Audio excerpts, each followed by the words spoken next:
Good morning, students. Today we shall talk about the muscle tone and its regulation. Muscle tone and its regulation.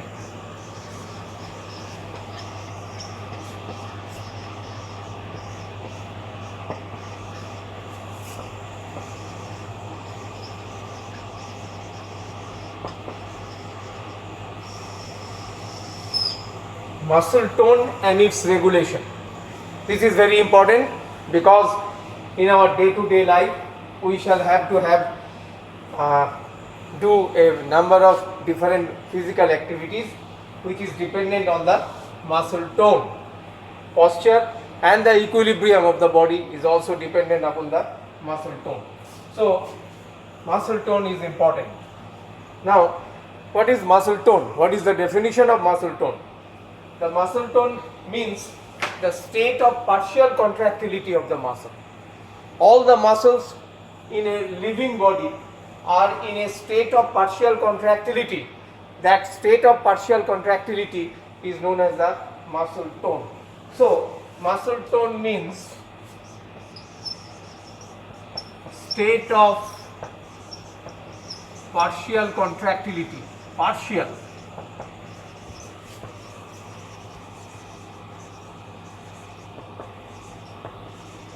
State of partial contractility, and it is maintained through the gamma efferent discharge. I talked in details about the gamma efferent when I was talking about the stretch reflex. Gamma efferent discharge.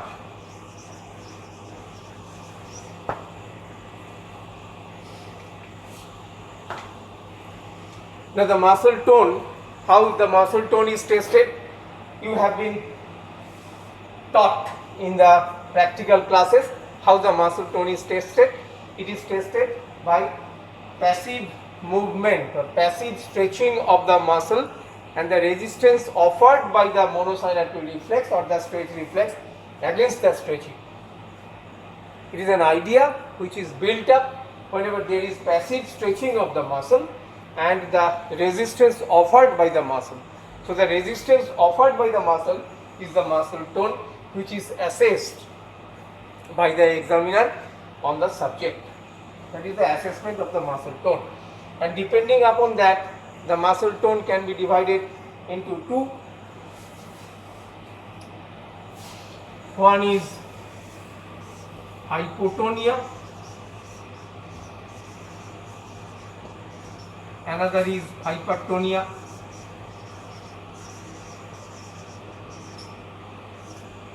So, when the resistance offered by the muscle during passive movement is less, the condition is known as hypotonia, and when the resistance offered by the muscle during passive stretching is more, the condition is known as hypertonia. So, before evaluating hypotonia and hypertonia, you must have an idea in what is normotonia by doing a number of these passive stretching on normal subjects.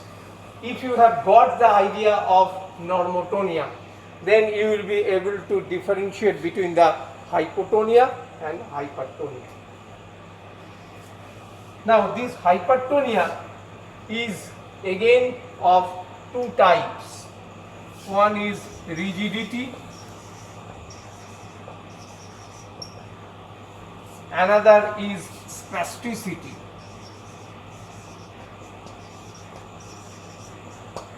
These two must be differentiated very clearly.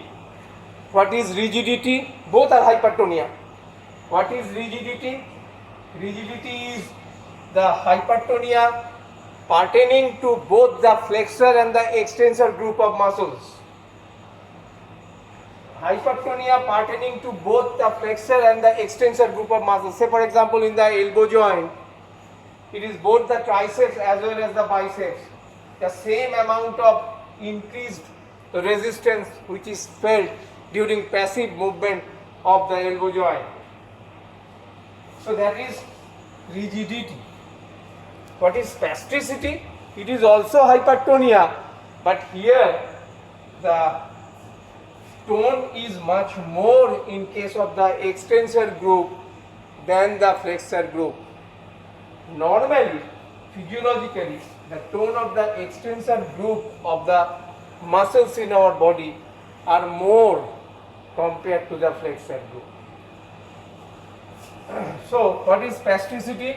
It is the hypertonia where the extensor group of muscle, that is extensor, is more than the flexor. That is the extensor tone. Tone in the extensor group of muscle fiber is more than that of the flexor. That particular condition is known as spasticity. And in spasticity, spastic muscles shows a special type of phenomenon known as clasp knife rigidity.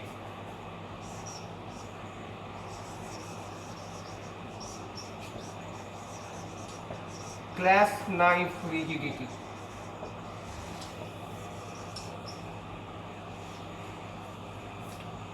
It is also a rigidity, but it is of clasp knife type. Have you seen any clasp knife? No, there is a special type of knife which is fitted with a handle, and within the groove present in the handle, the sharp end of the knife, that is the cutting edge of the knife, is normally embedded. Whenever you are taking out the knife or the cutting edge, initially there is a resistance. It is very difficult, but after some time the resistance gives away and the knife's sharp edge can be taken out very easily. Those type of knives are known as the clasp knife. And the clasp knife rigidity is a definite sign of spasticity, and it is due to the exaggerated stretch reflex followed by inverse stretch reflex.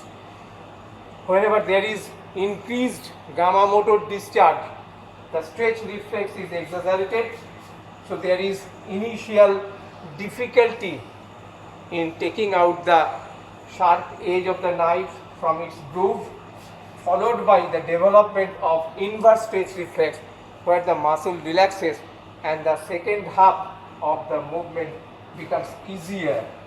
The resistance gives away, as if the resistance is lost. Why? Because the muscle, instead of contraction, it relaxes due to the inverse stretch reflex. That is the phenomenon of clasp knife rigidity. Is this clear? Also known as the surest sign or pathognomonic sign of spasticity is the clasp knife rigidity. Initially there is exaggerated stretch reflex, as a result of which the muscle tone is very, very high and it is difficult to move the limb initially, and followed by sudden gapping. Is this clear? So this is known as spasticity, and spasticity is definitely due to the increased gamma motor discharge initially, leading to increased stretch reflex followed by the development of inverse stretch reflex, because initially due to the increased stretch reflex the muscle tones becomes very high, and when the tone becomes very high, it is the inverse stretch reflex which takes the position to reduce the high tone by relaxing the muscle, as I told you earlier. Inverse stretch reflex or the Golgi tendon reflex that operates to reduce the muscle tone.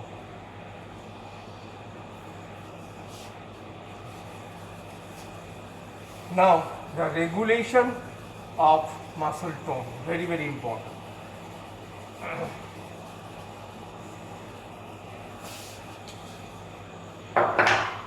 Regulation of muscle tone.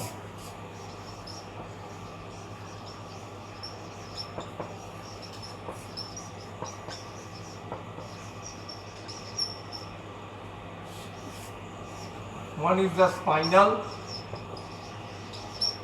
another is the supraspinal.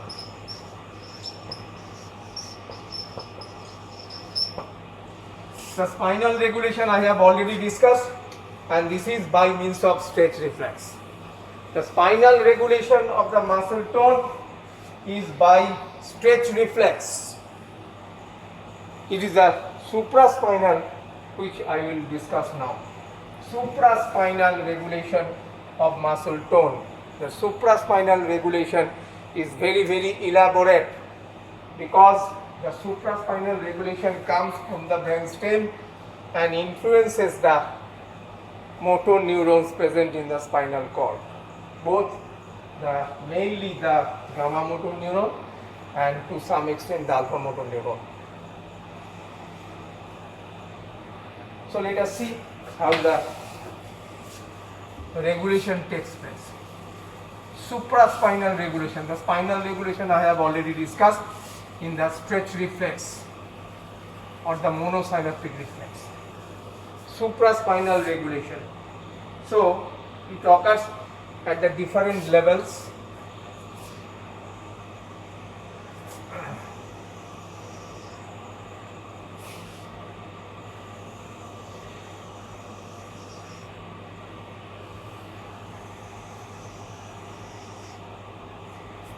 So this is the upper level is the midbrain,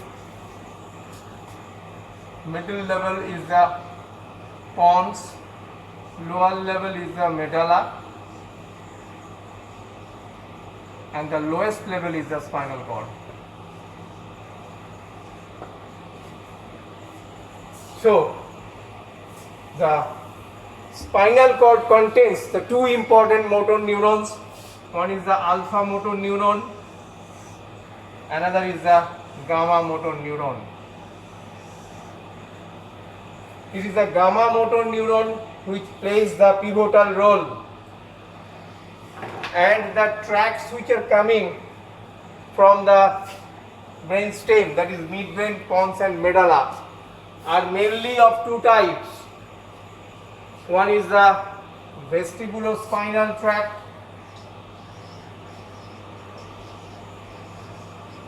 vestibulospinal, and another is the reticulospinal.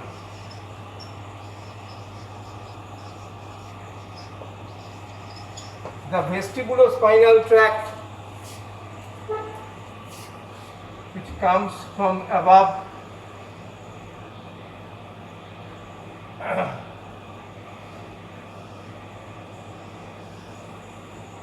vestibular nucleus, and then impinges on the alpha motor neuron, synaptic connection in the alpha motor neuron. So it is coming from the cortex. This tract is known as the corticovestibular tract, CVT, coming to the vestibular nucleus located at the level of the medulla, and from the vestibular nucleus to the alpha motor neuron known as the vestibulospinal tract. Vestibulospinal tract or VST. So the corticovestibular tract, which inhibits the vestibular nucleus, vestibulospinal tract normally stimulates the alpha motor neuron, but whenever the corticovestibular tract acts on the vestibular nucleus, then it inhibits the vestibular nucleus, and this vestibulospinal tract becomes inhibited. That is about the alpha. I am talking about the alpha motor neuron, which is normally not concerned with the maintenance of the muscle tone, but it is there. It is there. Sometimes it becomes active and it influences the muscle tone, and that tone is alpha led, not gamma led. Not gamma led. Now let us see what are the influences which are acting on the gamma motor neuron. That is very, very important. There are so many tracts which are coming. One important tract which is coming from the midbrain, different nuclei present in the midbrain, and is impinging on the gamma motor neurons.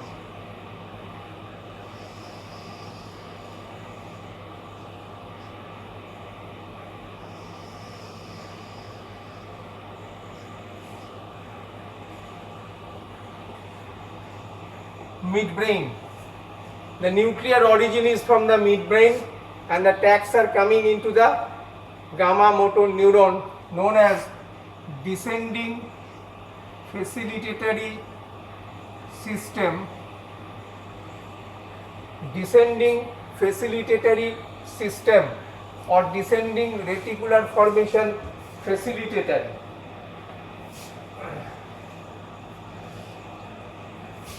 Descending reticular formation, F means facilitatory, coming in this direction, and they are stimulating the gamma motor neuron.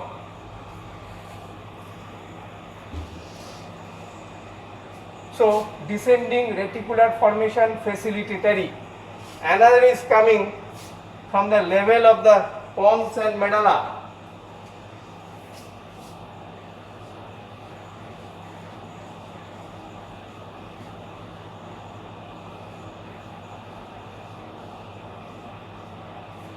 Another coming from the pons and medulla and is impinging on the gamma motor neuron.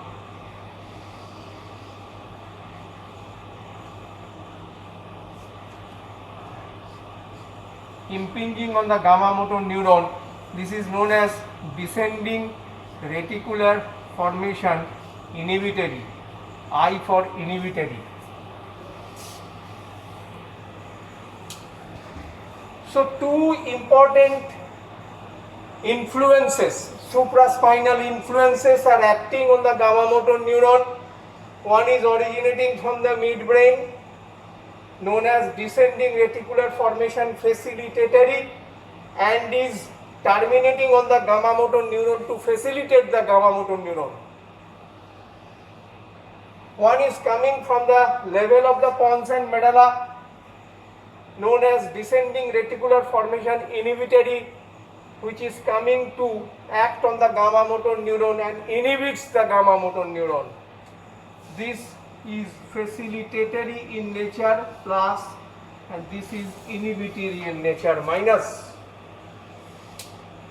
This plus sign indicates facilitation or excitation, and the minus sign indicates inhibition. There is still another pathway which ascends from the spinal cord through the medulla, pons and the midbrain. This is known as the ascending reticular system.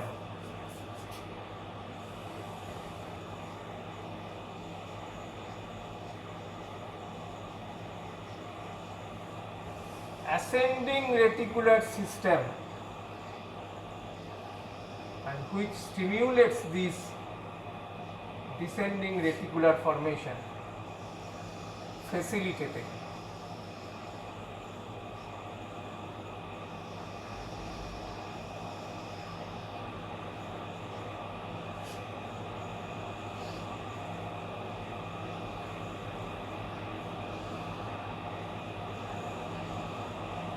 This is ascending in nature.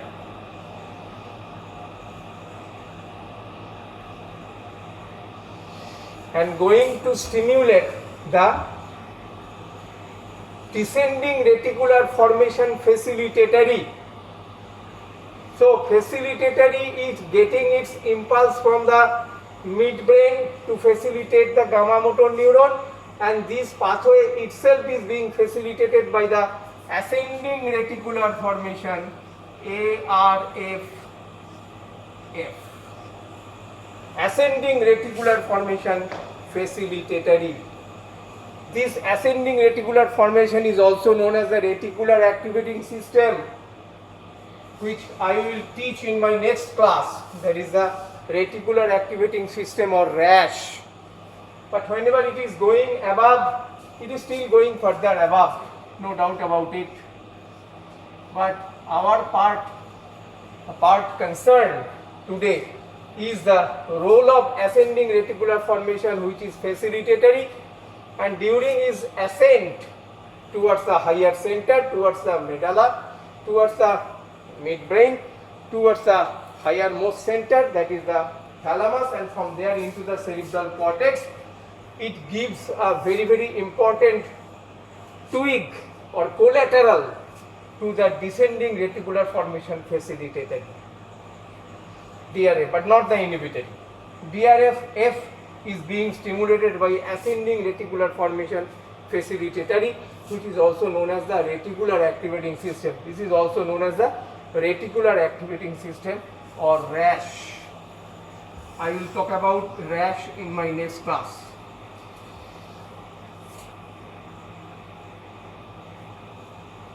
But what is the overall influence on the gamma motor neuron?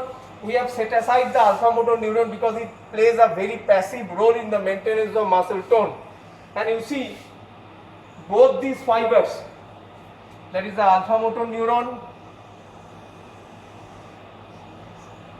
and the gamma motor neuron, they are going to supply the muscle. Alpha motor neuron supplying the extrafusal muscle fibers, and the gamma motor neuron is supplying the intrafusal muscle fibers. I discussed very elaborately in my previous classes when I was talking about the stretch reflex. Now let us see the gamma motor neuron. As I told you earlier, the muscle tone is maintained mainly by the gamma efferent discharge. Now who is controlling this gamma? The controller of the gammas are coming from above, from the brainstem.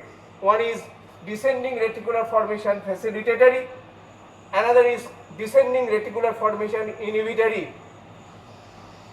The net discharge on the gamma motor neuron goes in favor of facilitatory. So it should be made bigger.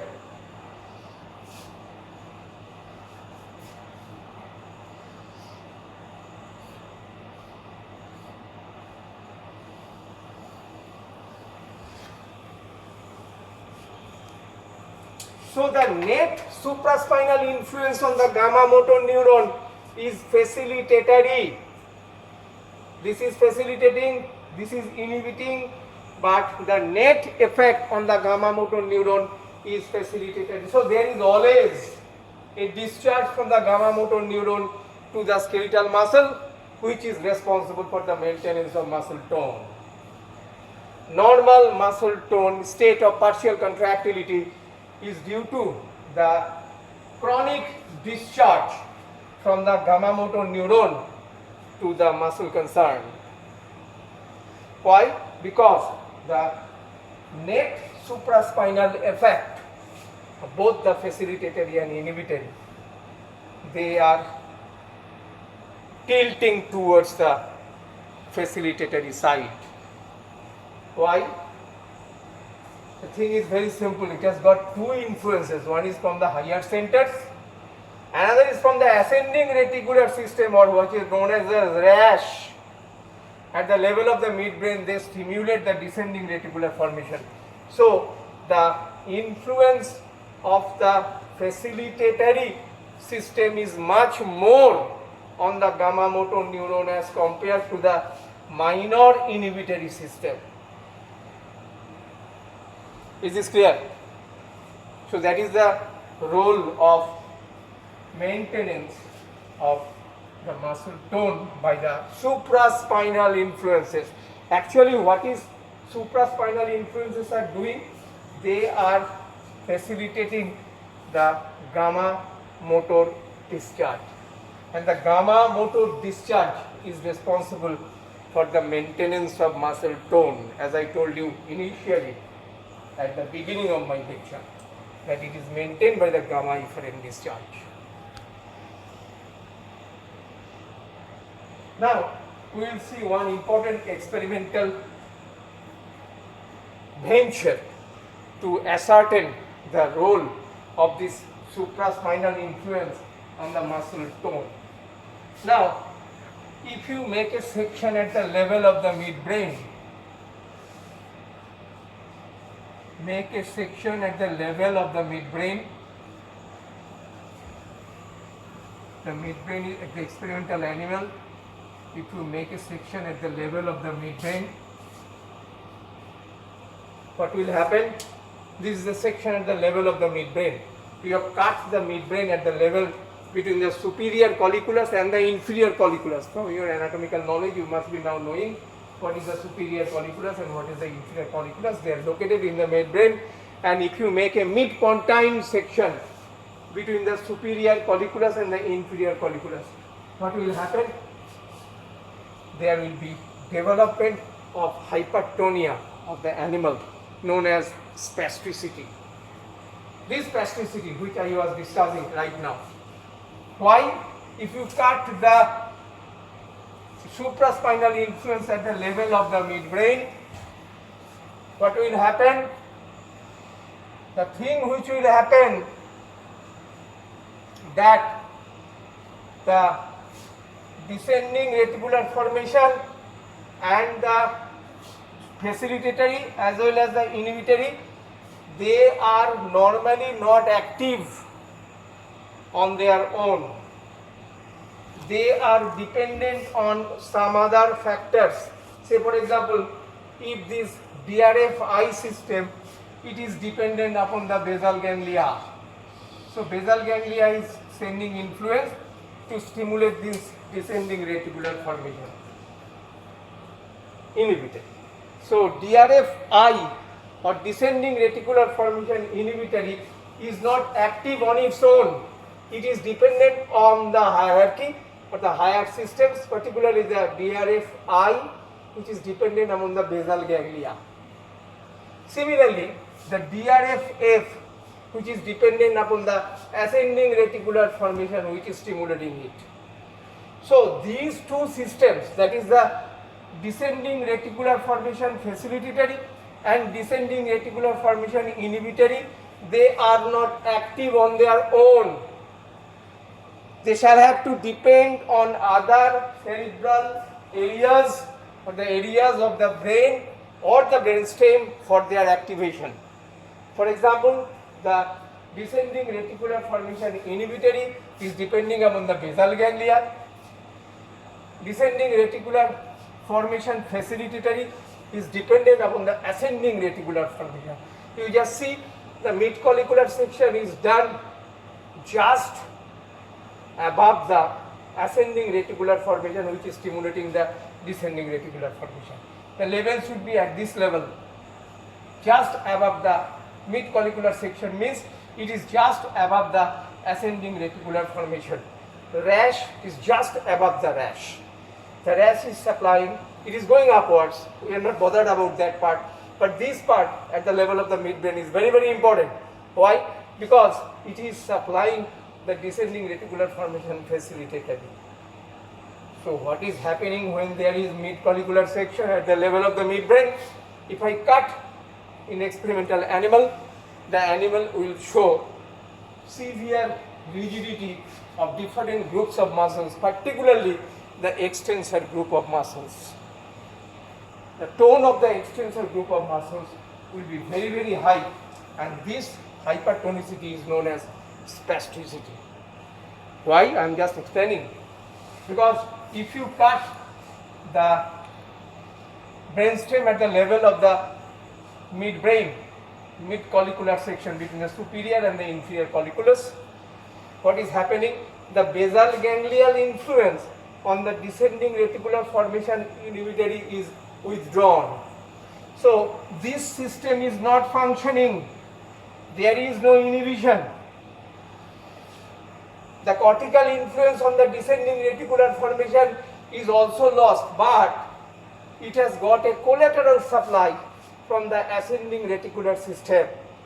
So ascending reticular system is constantly stimulating the descending reticular formation facilitatory, so that the gamma motor neurons discharge tremendously. Why? Because the inhibition is not there, but the stimulation or the excitation is there. Normally, what I told you, physiologically, the facilitatory influence dominates over the inhibitory. In this condition, when there is section is made at the level of the midbrain, the facilitatory influence is exaggerated. Why? Because it is getting its influence from the ascending reticular system as usually, because the section is above that, and the descending reticular system inhibitory is not getting its stimulus from the basal ganglia. So this system or this neuronal machinery is inactive. So the stimulation tilts heavily towards the facilitatory side. The stimulatory effect on the gamma motor neuron tilts heavily on the facilitatory side. So increased gamma motor discharge is going to the muscle, leading to increased stretch reflex and increased muscle tone, which is known as the spasticity of the muscle. This phenomenon is known as decerebrate rigidity. Very, very important. Decerebrate rigidity. So what is decerebrate rigidity? It is a very pet question of some of the examiners, including myself. So the decerebrate rigidity is a condition where there is a mid-collicular section is made at the level of the midbrain, and as a result of which the animal suffers from hypertonia, which can be coined as spasticity, because the gamma efferent discharge increases tremendously due to the mechanism just I have told. So this condition is known as the decerebrate rigidity. Another condition is there which is known as decorticate rigidity. What is that? In the decorticate rigidity, this is decerebrate. Section level will be at the midbrain level between the superior and the inferior colliculars, known as mid-collicular section. That will lead to decerebrate rigidity. The mechanism I have explained just now. The second important manifestation is decorticate.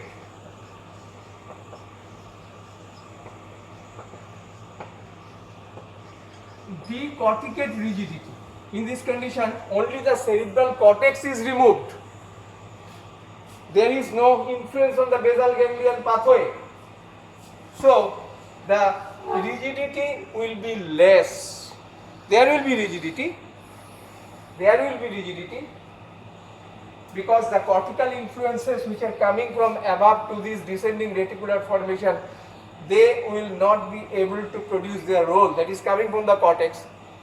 So there will be less influence on the descending reticular formation facilitatory, but it is getting its quota of impulse from this ascending reticular system as usually, and the supra brainstem influence or suprabulbar influence, they are not coming from the cortex because the cortex has been removed.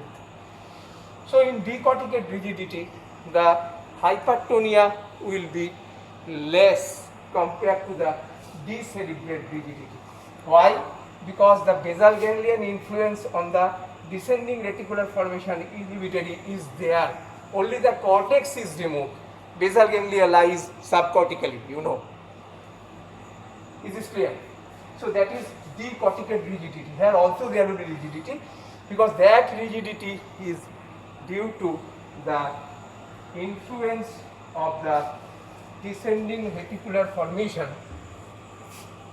more pertinent to the descending reticular formation than the abolition of the descending reticular formation inhibitory, because it is functioning normally. There will be rigidity, but the degree of rigidity will be much less compared to that of decerebrate rigidity.